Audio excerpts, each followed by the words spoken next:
G'day, I'm Owen, and you've joined this week's episode of the Pub Test where, again, we are continuing our Jack the Ripper Suspect series. And in this video, we are looking at James Stephen. Now, James was born in 1859. His father was quite a well-known judge, and he went into his education and excelled very well in some areas, according to the things that he was interested in. But some things like the classics and mathematics he wasn't so keen on.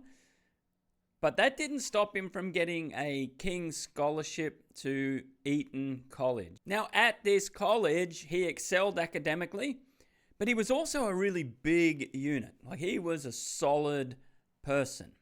So sports, he was very, very good at. Now, at Eton College, they had a particular sport called the wall game. And it can only be played at that college. It can only be practiced at that college. And it's a football. But not the world game football that everyone knows, or in the United States and Australia we call soccer. No, and it wasn't even a type of rugby, though it had similarities to it. So as I understand, the premise to this game is there's a slightly curved wall at this college.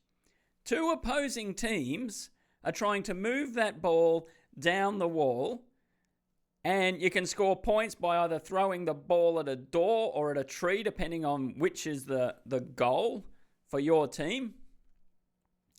And they would form what I would call rugby scrums, and the two opposing teams would be competing over this ball. Now, James, he was known as the wall. So there's a position called the wall.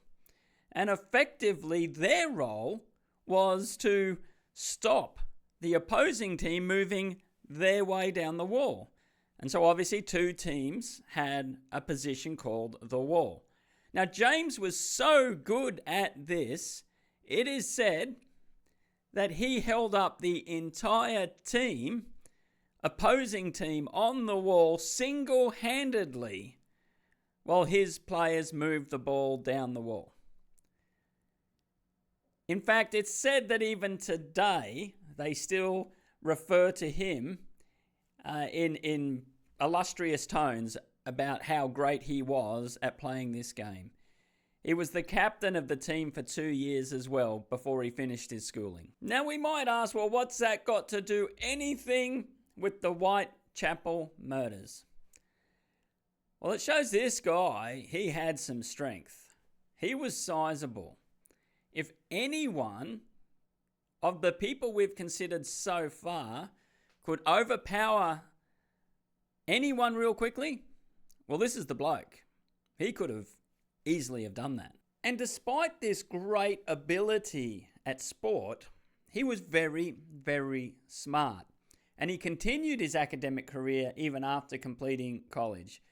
He became a very good writer. He was known as a poet. Yet his life took a turn for the worse in 1886 when he received a very big head injury. Now, there's differing reports of exactly how that happened, whether it was on a horse or whether something fell from a train, but regardless, it did affect him.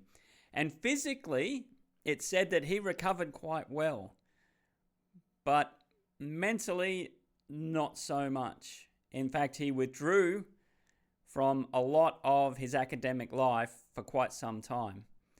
In 1888, yes, that infamous year, he does resurface and start getting back involved in some journalism. And then in 1891, he published some of his poems. And then in 1892, he passed away. And his mental health had really deteriorated, that he was now in an institution when that happened. So we might think, other than the mention of 1888, him being involved in journalism, how does he fit into the Jack the Ripper saga? Well, here it starts getting very interesting and also very complicated. See, some of this would mean that the letters that most people consider total hoaxes would have to be genuine, because they've done handwriting analysis and said that James's handwriting really matches the Dear Boss letters. And one of his volumes of poetry that he wrote at that time, around 1888, was very misogynistic and very graphically violent against women. Now, in his defense, this head injury had a massive impact on him. He did change. He became a lot more reclusive, left a lot of the interests that he had before, and only sporadically started coming back towards them. And as we know, these types of injuries can affect people and how they think and the things they do. Does it mean then that he did commit these crimes? Well, there's no evidence to say that he did. In fact, he was still doing some lecturing at Cambridge. And on some of the Whitechapel murders, it would have been very difficult for him to be in Whitechapel and then get back the following morning, all ready to do his work. But this is where it gets very, very complicated, because earlier, before this injury, he was assigned to be a tutor to someone. And if you're a ripperologist, you know where this is going. But he tutored Prince Albert. And there is a royal conspiracy to do with Jack the Ripper. So we will continue this discussion in our next video. So make sure you look out for that. This brings us to an end of this week's episode of the Pub Test. Your viewing is really, really appreciated. So like and subscribe. Check out the books. Keep an eye out for the next video where we will consider this royal conspiracy. I'm Owen. You've been watching the Pub Test. We'll see you on the next one.